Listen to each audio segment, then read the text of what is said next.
看影片之前先送各位福利，点击链接可以了解更多详情。Hello， 大家好，我是少爷兵，又来到我们马股经济学的时间啦。今天要介绍的马股是大众银行，你应该要知道的10件事。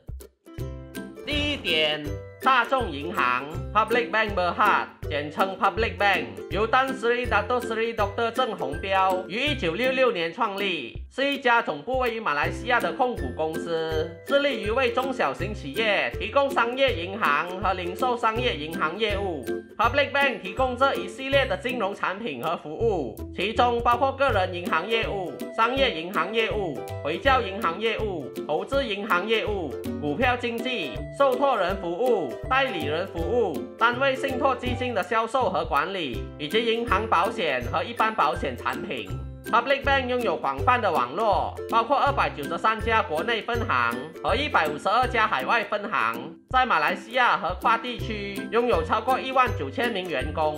Public Bank 是在1967年4月上市于大马交易所的，目前在大马交易所的所有板块当中，仅仅落后于 Maybank， 拥有着大约775亿令吉的市值，是市值第2大的大马上市公司。第二点，Public Bank 的业务可以分为2个部分，那就是国内业务以及海外业务。Public Bank 的国内业务包括了回教银行业务在内，又可以分为7大主要经营分部，那就是分期付款业务、零售业务、企业贷款、资金和资本市场业务、投资银行、资金管理和其他等等。分期付款业务就是为各种客户提供乘用车融资，在2022财政年占据了总营业额的12.3%。零售业务专注于为个人客户和中小企业提供产品和服务，例如向客户提供包括信贷便利，如抵押、贸易和个人贷款之类，信用卡、汇款服务、收取存款和投资产品的服务。这零售业务就是公司的主要收入来源，占了总营业额的48.8%。公司的企业贷款业务、资金和资本市场业务以及资金管理业务，则分别贡献了总营业额的7.5%、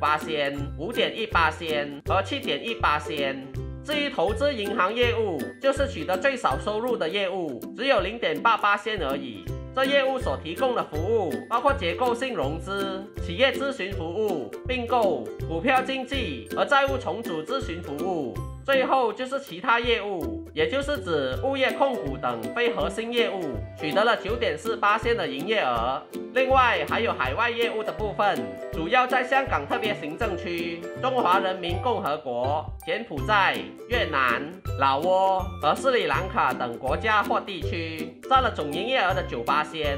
第三点，Public Bank 的创办人曾经也是个贫穷小子。丹Sri Dato Sri Dr. 郑宏标在1930年出生在新加坡东海岸的一户贫穷家庭，从小就与贫穷挂钩，曾经连一碗牛肉面也吃不起。在20岁的那一年，郑宏标的第一份工作就是在新加坡的 OCBC Bank 担任职员。郑宏标因为勤奋能干，短时间内就升职为助理会计师，然后再升职为主管。而在郑宏标30岁那一年，他的才干获得了当时也在 OCBC Bank 工作的上司邱德拔的赏识，便邀请郑宏标成为他的左右手，跟随他到马来西亚吉隆坡发展。1960年，邱德拔创立 Malayan Banking Berhad， 郑宏标也在短短的4年内成为了银行总经理。当年他只有34岁，是马来西亚最年轻的银行总经理。当年的贫穷小子开始慢慢的与贫穷脱钩，辉煌的生涯也在不久后开始绽放起来。第4点，Public Bank 是一间为人民服务的银行。1966年，也是郑宏标36岁的那一年，他决定要放手一搏，创立属于自己的银行。就这样，大众银行 Public Bank 正式诞生了。而之所以取名为 Public Bank， 是因为这银行是以为人民服务的银行为愿景，开始为马来西亚普通民众提供银行服务。第一家分行就是位于吉隆坡的 Jalan Gereja。Public Bank 在创立不到1年的时间，就在大马交易所挂牌上市。当时 Public Bank 只有1600万令吉的缴足资本。但是已经刷新了当时商业银行的记录。如今50多年过去了 ，Public Bank 已经成长为市值第2大的大马上市公司，也成为了一间家喻户晓的亲民银行。2022年12月12日，创办人但Sri Dato Sri Dr. 郑宏标与世长眠，结束了辉煌的一生。第5点。但Sri Dato Sri Dr. 郑宏标拥有祖父条款 （Grandfather Rules） 的豁免权。目前，除了郑宏标以外，一共还有2名银行家获得祖父条款豁免，那就是 M Bank 的前主席但Sri Asman Hasim 和 Hong Leong Bank 的主席但Sri郭令灿。根据2013年金融服务法令第92条文，个人是不能持有银行超过18%股权的，除非基于祖父条款而获得豁免。那就是在2013年6月前就已经持股18%以上的个人就能够获得豁免。随着郑宏标在2022年12月12日逝世，他原本持有的 Public Bank 约23%的股权，或总值约200亿令吉，将会按照遗嘱安排分配给其子女。只不过由于祖父条款不可转让于继承人，所以郑宏标的子女已经不能像郑宏标那样持有 Public Bank 超过18%的股权。根据近期发布的2023年福布斯富豪榜来看，郑宏标的4名子女分别以13亿美元或57亿令吉并列富豪榜的第2133名。看来郑宏标的遗嘱是公平且完美的分配了其遗产，同时也符合2013年的金融服务法令。第6点。Public Bank 是一间很喜欢派股息的公司，在上市的4年后，也就是1970年开始派股息，至今时今日已经派股息超过了50年。我根据近15年来的年报做了一个统计 ，Public Bank 的派息率至少会超过48%，而股息率平均有3.38%左右，也就是跟放在定期存款差不多。那除了派股息以外 ，Public Bank 也时不时会做些企业活动来回馈股东们，比如说免费红股或附加股之类，真的会比放在定期存款来得划算。相信之前有买到 Public Bank 的投资者，并且持有到今时今日的，应该都在偷偷的暗爽吧。毕竟有着这么好福利的公司，确实很适合投资者作为长期投资的目标。第7点 ，Public Bank 不会步上 Silicon Valley Bank 的后尘。自从美国的一间商业银行 Silicon Valley Bank 倒闭后，很多人开始质疑银行的能力，纷纷都觉得可能会发生多米诺骨牌效应，银行业会一间跟着一间倒下去。毕竟 Silicon Valley Bank 的资产规模在倒闭前可是价值2118亿美元，换成令吉就超过了9500亿令吉，对比 Public Bank 的总资产就只有5000亿令吉不到，感觉上 Public Bank 比 Silicon Valley Bank 更加的脆弱。如果 Silicon Valley Bank 都可以倒闭的话，那 Public Bank 不是也会有一定的风险吗？其实并不能这样子相提并论的。我们去看看 Silicon Valley Bank 的年报，他们的2118亿美元的资产中，有大约913亿美元，或者是13%是投资在长期美国国债。这就是后来引发一连串的爆炸性事件，最后导致 Silicon Valley Bank 倒闭的主要原因。我们现在看看 Public Bank 拥有的资产，有75%的资产是用于贷款、预付款和融资的，当中大部分都是房屋贷款以及定期贷款、贸易融资、透支和循环信贷之类，多数是以浮动利率和个人名义申请超过5年以上的贷款，而且是以马来西亚地区居多。这么看来 ，Public Bank 跟 Silicon Valley Bank 的投资方式是不太相同的，所以自然也不会面对 Silicon Valley Bank 的遭遇。第8点 ，Public Bank 的股价是长期都呈现着上涨趋势的。对于马股来说，很少会有股票都是长期都在上涨的，因为马股比较多是属于周期性的股票，所以想要复制股神巴菲特的长期持有的投资法，似乎是有一定难度的。而 Public Bank 就是少数符合这种长期持有投资法的股票。我们可以看看 Public Bank 的历史价格图表，其股价从1995年就一直上涨至今时今日